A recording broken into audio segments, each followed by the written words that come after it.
The Galactic Academy. The Galactic Academy hung suspended in the inky void of space, a gleaming beacon of interstellar cooperation and learning. Its silvery spires and crystalline domes reflected the light of distant stars, creating a mesmerizing spectacle for approaching vessels. Within its halls, students from 1,000 worlds came together to share knowledge, culture, and the dream of a united galaxy. Among the throng of diverse beings that filled the Academy's corridors, one figure stood out: Zara Chen, a young human woman with determination etched into every line of her face, strode purposefully towards her first class. She was the first and only human to ever set foot in the Galactic Academy, a pioneer representing her species in this grand experiment of cosmic education. As Zara entered the classroom, a hush fell over the assembled alien students. Some peered at her with curiosity, others with thinly veiled fear. She could hear the whispers, feel the weight of their stares. Is that a human? From Earth, the Deathworld. I heard they eat other sentient beings. Zara squared her shoulders and took a deep breath. She had expected this reaction, had prepared for it. But the reality was still jarring. Earth's reputation preceded her, and not in a good way. To most of the galaxy, her homeworld was a terrifying enigma, a planet so harsh and unforgiving that it was deemed uninhabitable by galactic standards. Yet here she was, living proof that not only did life exist on Earth, but it thrived. Professor Xylith, a towering insectoid being with iridescent wings and compound eyes that reflected the room in fractals, called the class to order. Students, settle down. Today marks a historic occasion. We welcome among us the first representative from Sol 3, known to its inhabitants as Earth. Zara Chen, please stand and introduce yourself. With all eyes upon her, Zara rose from her seat. Her voice, clear and steady, carried across the room.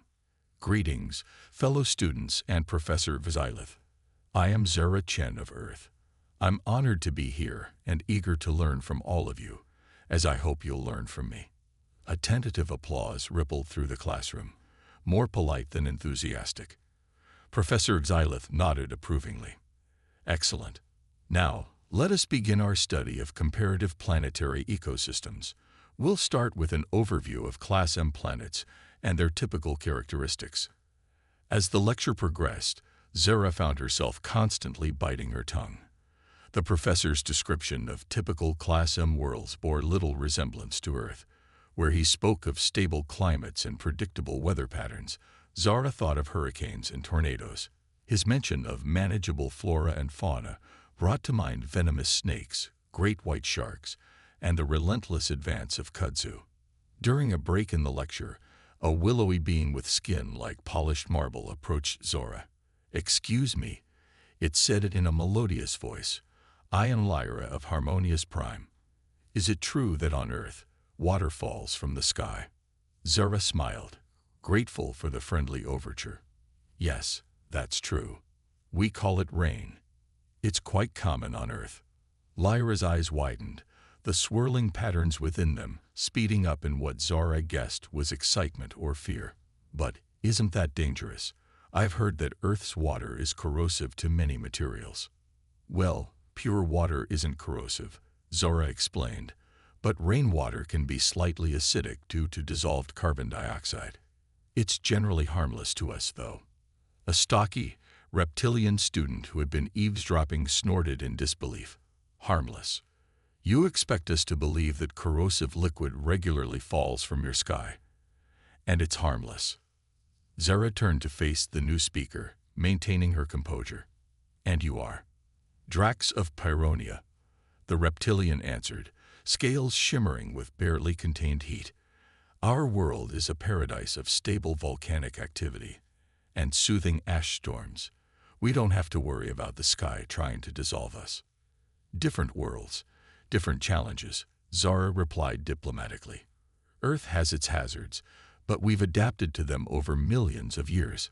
Before the conversation could continue, Professor Xylith called the class back to order. As Zara returned to her seat, she could feel the mixture of curiosity and skepticism from her classmates. She had known that representing Earth would be a challenge, but she hadn't anticipated just how alien her home would seem to these beings. The rest of the class passed in a blur of information about gas giants, ice worlds, and desert planets. Zara diligently took notes, but her mind kept wandering to how she could help her classmates understand Earth. It was clear that the galaxy's perception of her homeworld was deeply skewed. As the students filed out at the end of the session, Professor Xylith called out, "Remember, your planetary comparison projects are due in 3 cycles. Choose your subjects wisely." An idea began to form in Zora's mind. Perhaps this project was exactly the opportunity she needed to set the record straight about Earth. She hurried back to her quarters, mind racing with possibilities. In her room, Zora activated her holographic display and began researching. She pulled up images and data about Earth's most extreme environments: the crushing depths of the Mariana Trench, the scorching heat of Death Valley, the frigid wasteland of Antarctica. To her, these were examples of Earth's incredible diversity and the resilience of life. But how would her alien classmates perceive them?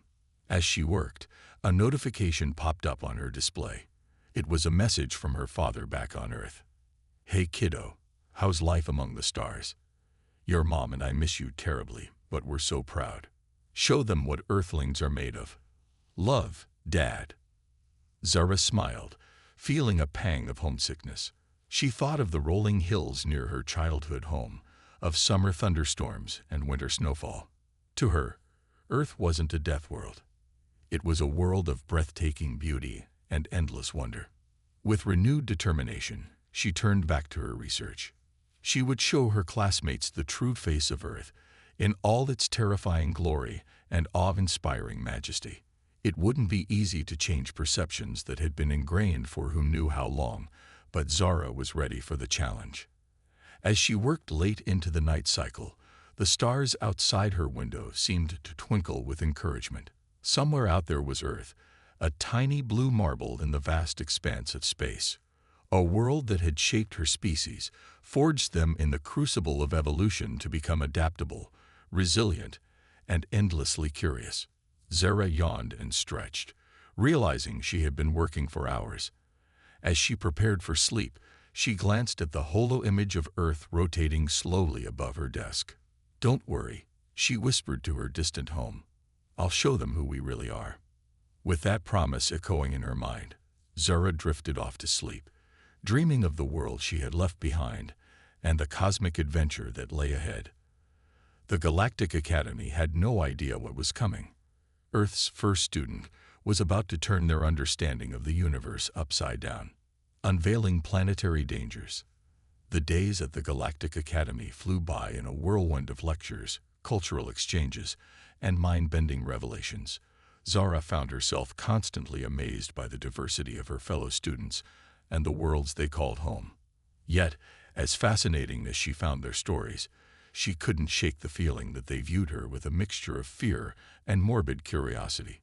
It was during a particularly lively xenobiology class that Professor Xylith announced the details of their upcoming project. The insectoid educator's wings shimmered with excitement as he addressed the class. "Students, the time has come for your planetary comparison projects. You will work in pairs to create a comprehensive presentation on the unique challenges and dangers of your respective homeworlds. This exercise will not only broaden your understanding of diverse ecosystems, but also foster empathy and cooperation among species." A murmur of excitement rippled through the classroom. Zara felt a flutter of anticipation in her stomach. This was her chance to change perceptions about Earth. To ensure a diverse range of comparisons, Professor Xylith continued, "I will be assigning the pairs myself."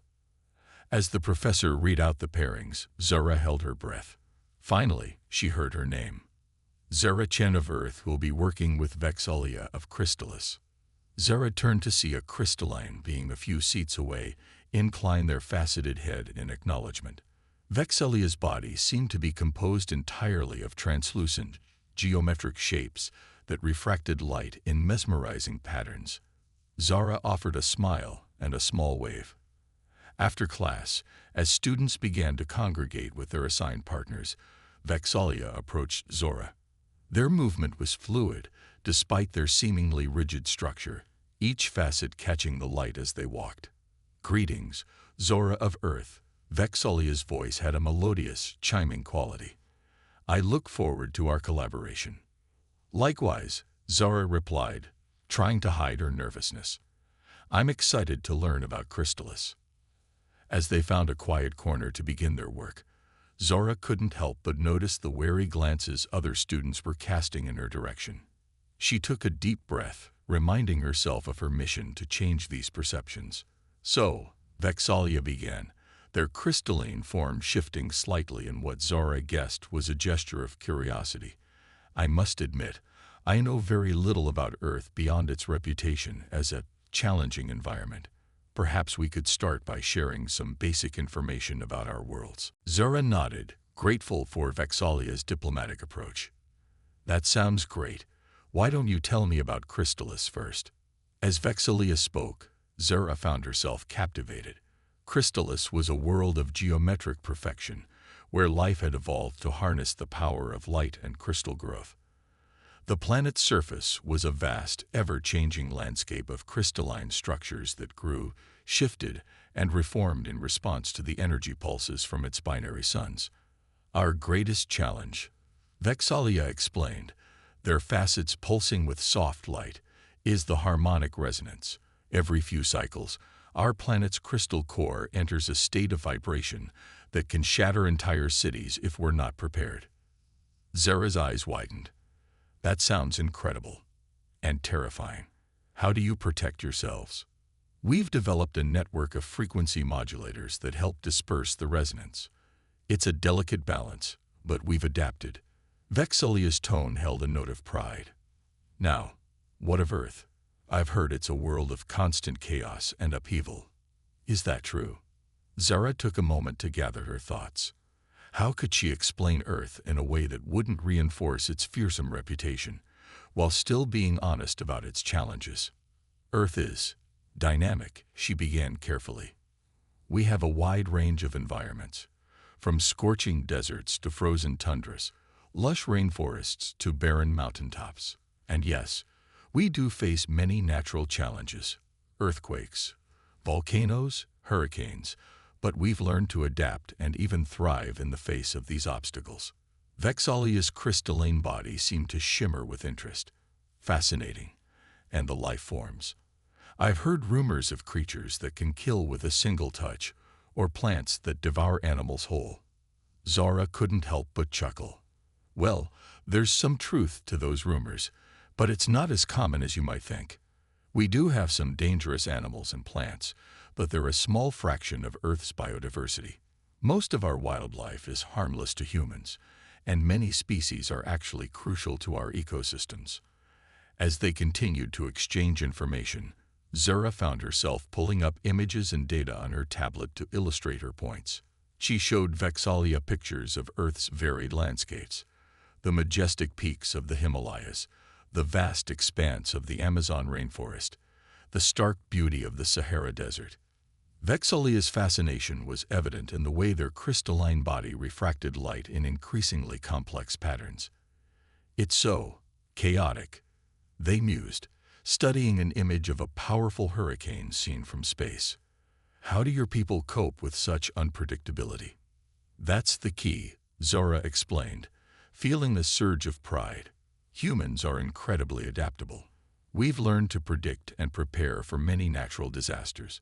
We've developed technologies to withstand extreme conditions, and where we can't control nature, we've learned to work with it." As they delved deeper into their research, comparing the challenges of their respective worlds, Zora began to see Earth through new eyes. She had always known her home was unique, but now she truly appreciated the crucible that had forged humanity. Their discussion was interrupted by a commotion across the room. Drax, the Pyronian student, was engaged in a heated argument with his project partner, a gaseous being from a low-gravity world. "You call that a challenge?" Drax scoffed, scales bristling with heat. "Try living on a world where the ground beneath your feet could turn to lava at any moment." The gaseous being pulsed indignantly, At least your species has feet. Do you have any idea how difficult it is to maintain cohesion in varying gravitational fields? Professor Xylith quickly intervened, his multifaceted eyes reflecting the tension in the room. Students, please. The purpose of this exercise is to foster understanding, not competition. Each world presents its own unique challenges, and no single environment is inherently superior or inferior to another. As the professor's words settled over the class, Zura felt a renewed sense of purpose. She turned back to Vexillia, who seemed equally thoughtful. You know, Zora said softly, I think that's what makes the galaxy so amazing. Every world, every species, has had to overcome incredible odds just to exist. We've all been shaped by our environments, but we've also shaped them in return. Vexillia's crystalline form shimmered in what Zora was beginning to recognize as agreement. Indeed, perhaps that is the true lesson of this project. Not to compare dangers, but to appreciate the resilience of life in all its forms. As they continued their work, Zara felt a growing connection, not just with Vexillia, but with the idea of a united galaxy. Earth might be seen as a death world by many, but it was also a crucible of innovation, adaptation, and determination. Those were qualities that could benefit all species if only they could look past their fears and preconceptions. The project was far from over, and Zara knew that changing deeply ingrained perceptions would take more than a single presentation. But as she and Vexalia pored over data and images from their respective worlds, she felt a glimmer of hope. Understanding was the first step towards acceptance, and acceptance could lead to something even greater, appreciation. As the Academy's artificial day cycle began to dim, signaling the approach of the rest period, Zara and Vexalia wrapped up their session. They had made significant progress, but there was still much to do. Same time tomorrow, Zara asked, stretching muscles stiff from hours of focused work. Vexalia's form pulsed with affirmation. Indeed, I find myself eager to learn more about your Earth. It is not what I expected. Zara smiled. I'm glad to hear that. Earth has its dangers, sure, but it's also full of wonders. I can't wait to show you more.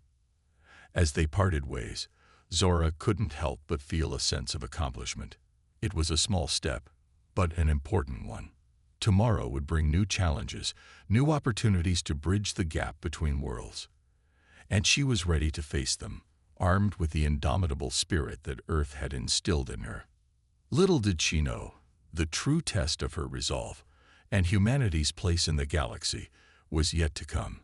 Shocking revelations. The day of the planetary comparison presentations arrived with a palpable buzz of excitement in the air. The grand auditorium of the Galactic Academy was filled to capacity, with students, faculty, and even a few curious diplomatic observers in attendance. Holographic displays shimmered at the ready, prepared to showcase the wonders and terrors of 1,000 worlds.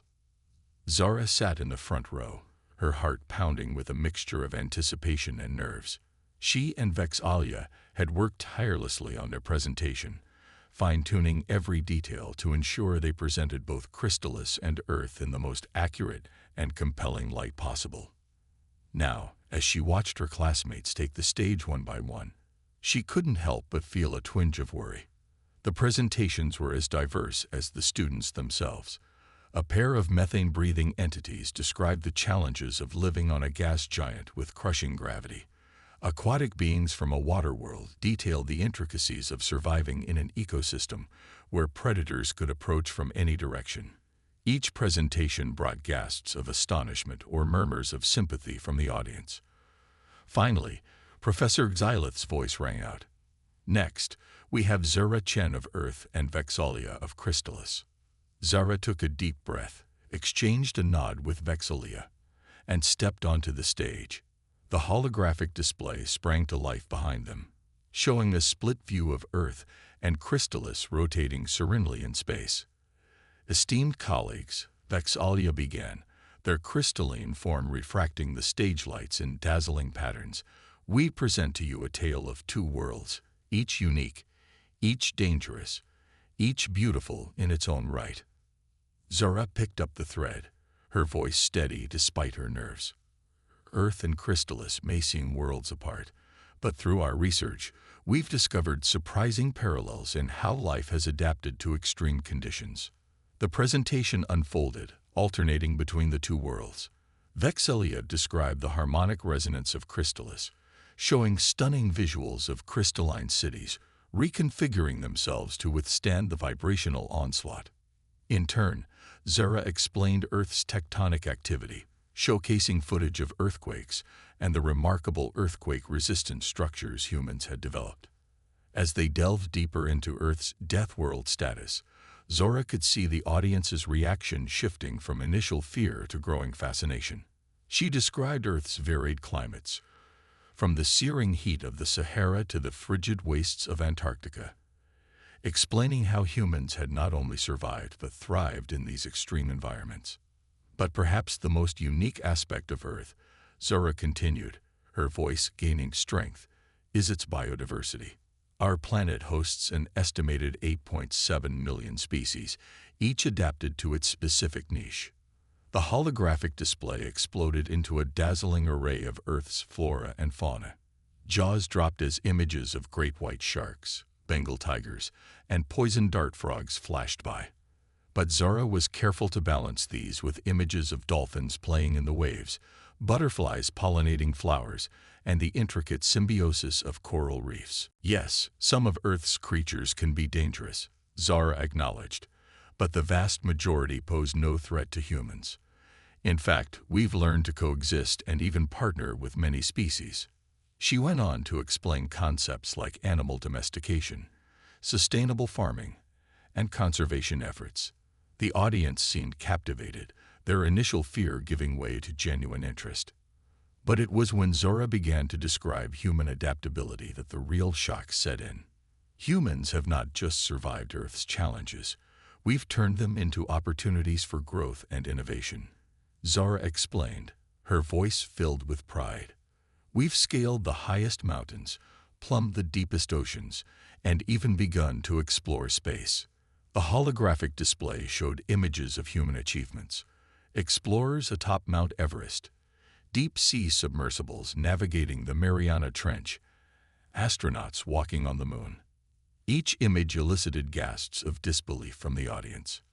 But perhaps our greatest strength, Zara continued, is our ability to adapt our environment to suit our needs, while also adapting ourselves to new challenges.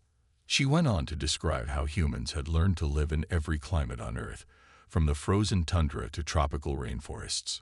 She explained concepts like agriculture, architecture, and technology, showing how each had evolved to help humans not just survive, but thrive in diverse conditions. As Zara spoke, she could see the shock and disbelief on the faces of her fellow students. Even Professor Xylith's compound eyes seemed to be spinning in amazement. But it was when she began to describe Earth's history that the true bombshell dropped. Earth's history has been marked by periods of extreme change and mass extinctions, Zara explained. Yet life has always found a way to persist and evolve. Humans are no exception. In fact, we've survived cataclysmic events that have wiped out countless other species. The holographic display showed a timeline of Earth's major extinction events, culminating in the rise of humanity. Zara described how early humans had survived ice ages, volcanic winters, and rapidly changing climates. But perhaps the most telling example of human resilience, Zara said, her voice solemn, is our survival of our own mistakes. She went on to explain concepts that were alien to most of her audience: warfare, nuclear weapons, climate change. The auditorium fell deathly silent as Zora described how humans had brought themselves to the brink of extinction multiple times, only to pull back and work towards solutions. We've made terrible mistakes, Zora admitted, but we've also shown an incredible capacity for cooperation, innovation, and change when faced with existential threats.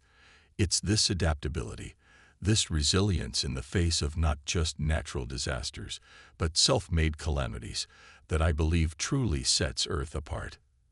As Zara concluded the presentation, The auditorium erupted into a cacophony of voices. Some students were shouting questions, others were engaged in heated debates with their neighbors. Professor Xylith had to amplify his voice to restore order. "Thank you, Zara and Vexalia, for that illuminating presentation," the professor said, his voice betraying his own astonishment. "I believe we all have much to ponder. Class dismissed for today. We'll reconvene tomorrow to discuss the implications of what we've learned." As Zara stepped off the stage, she was immediately surrounded by a crowd of curious classmates. The questions came rapid fire. Is it true that humans have walked on their own moon? How can you survive in a world with so many apex predators? Have you really harnessed the power of the atom? Zara did her best to answer, but she could see that her revelations had shaken many of her classmates to their core. Earth wasn't just a death world. It was a crucible that had forged a species capable of overcoming challenges that many in the galaxy deemed insurmountable. As the crowd slowly dispersed, Vexalia approached Zora. The crystalline being's facets were pulsing with an intensity Zara had never seen before. "Zara," Vexalia said, their voice filled with a mixture of awe and concern, "I believe we may have just changed the course of galactic history." Zara nodded, the weight of what they'd done settling on her shoulders. She had come to the Galactic Academy to learn, but in the process, she had become a teacher. And the lesson she had taught, the true nature of Earth and humanity, was one that the galaxy might not be prepared to handle. As she looked out at the still buzzing auditorium, Zara realized that her journey was far from over. In fact, it was just beginning.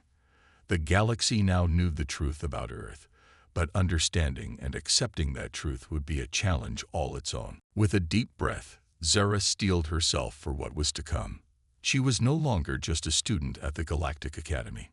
She was Earth's ambassador to the stars, and she had a feeling her real work was only just beginning.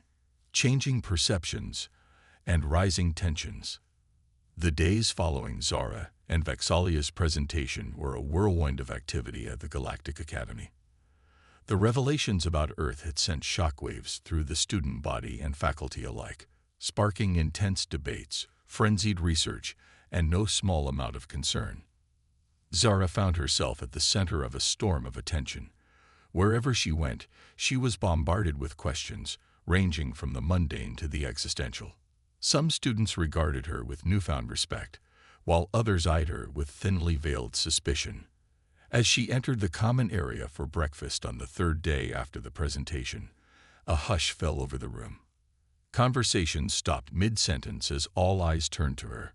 Zara took a deep breath, squared her shoulders, and made her way to the food synthesizers. "Is it true that humans have wars for fun?" a timid voice asked from nearby. Zara turned to see a small, amphibious being looking up at her with wide, liquid eyes. "No, that's not true," Zara replied gently. "Wars are terrible things that cause immense suffering. We don't engage in them for entertainment." "But you said humans have had many wars," a reptilian student chimed in, their scales bristling with agitation. "How can a species survive so much self-inflicted violence?" Zara sighed. She'd been fielding variations of this question for days. "It's complicated," she began. "Humans have a capacity for both great violence and great compassion. We've learned from our mistakes and are constantly striving to do better." As she spoke, she noticed a growing crowd gathering around her. Some faces showed genuine curiosity, others skepticism, and a few outright hostility. "And what about your nuclear weapons?" This came from Drax, the Pyronian student, his voice dripping with disdain. "You claim to seek peace, yet you create tools of unimaginable destruction. How can we trust a species capable of such things?" The tension in the room was palpable. Zara could feel the weight of countless alien gazes upon her, waiting for her response. She took a moment to gather her thoughts, knowing her words could have far-reaching consequences.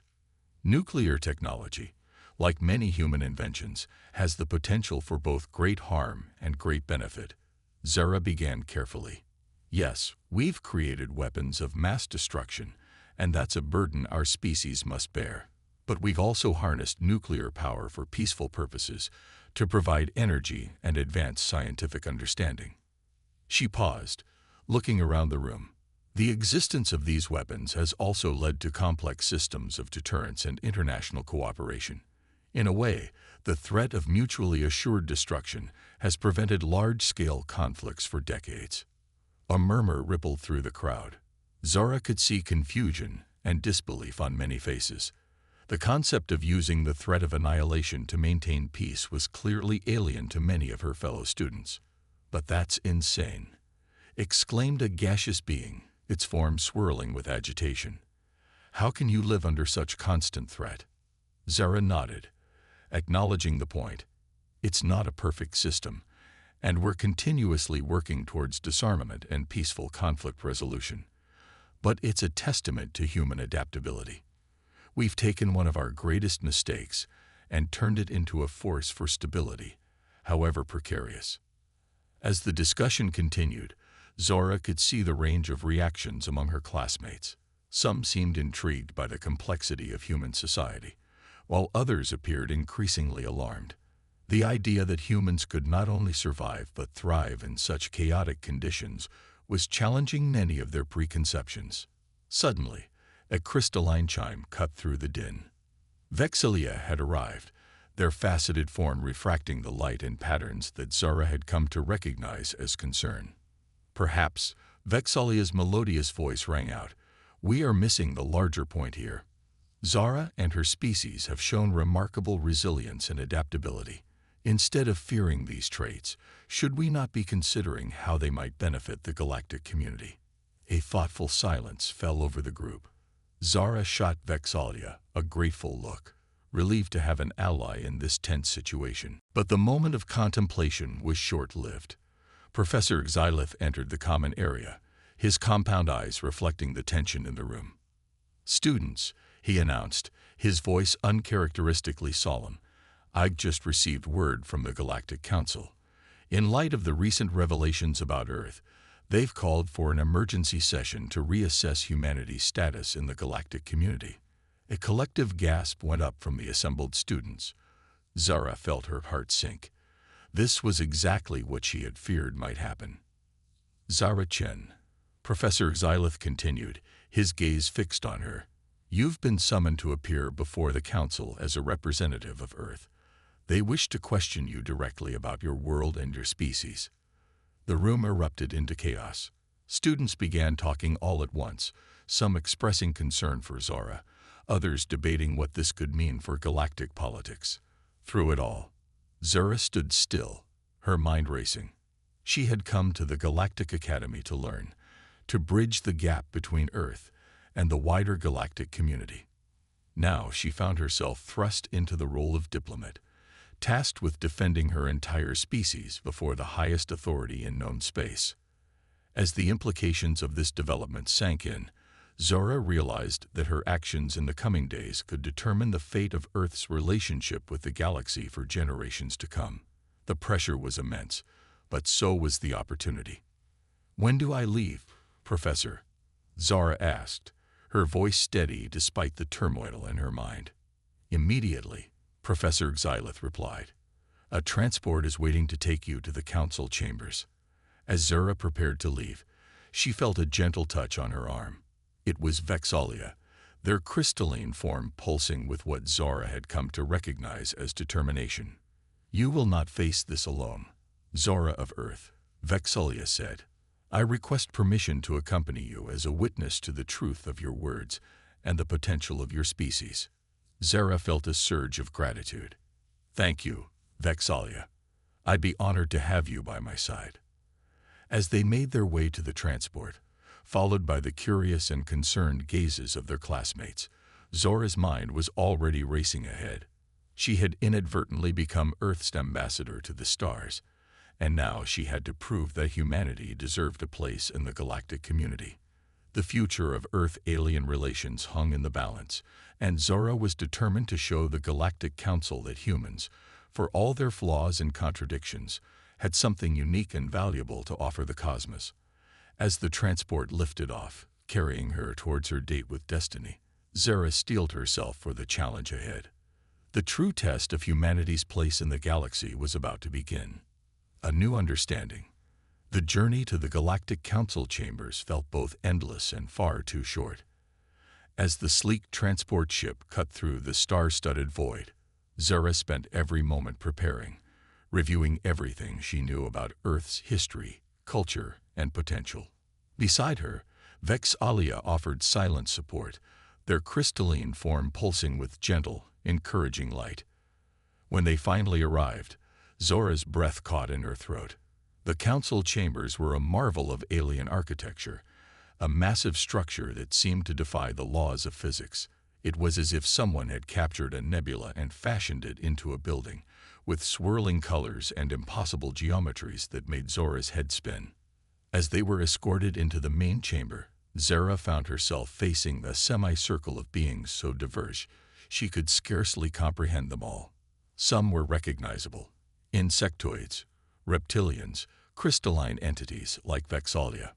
Others were utterly alien, beings of pure energy, cloud-like entities that constantly shifted form, and creatures that seemed to exist in more dimensions than Zara could perceive. At the center sat a being that radiated authority. It was vaguely humanoid, with skin that shimmered like the surface of a soap bubble and eyes that seemed to contain entire galaxies. Zara Chen of Earth. The being's voice resonated in Zora's mind rather than her ears. You stand before the Galactic Council. We have called this session to address the revelations about your homeworld and species. The implications of what we have learned are troubling. Zara took a deep breath, steadying herself. This was it. Everything hinged on what she said next. Esteemed members of the council, she began, her voice clear and strong. I understand your concerns. Earth has been labeled a Deathworld, and humans have been seen as a potential threat. But I'm here to show you that there's more to my world and my species than danger and violence. Over the next few hours, Zora presented Earth's case. She spoke of human resilience, of how they had faced extinction-level events multiple times and emerged stronger.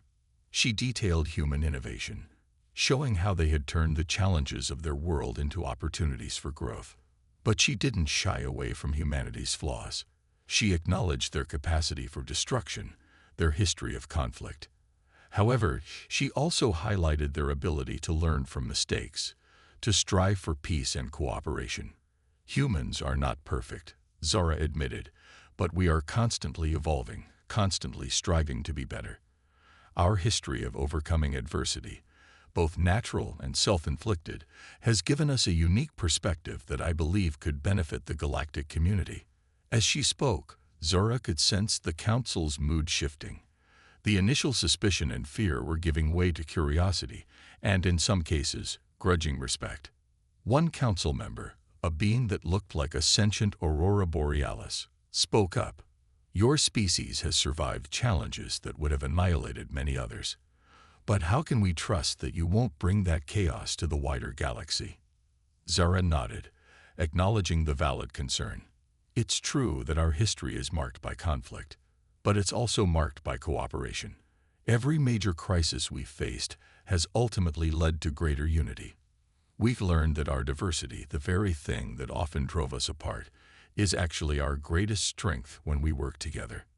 She went on to explain concepts like the United Nations, international scientific cooperation, and global efforts to combat climate change. The council listened intently, their alien features impossible to read. Finally, Vex'ahlia stepped forward. Esteemed council, if I may speak, I have worked closely with Zora and learned much about Earth. While their world and history are indeed filled with danger, I've come to see that this is precisely what makes humans valuable. They have an unparalleled ability to adapt, to find solutions in the face of seemingly insurmountable odds.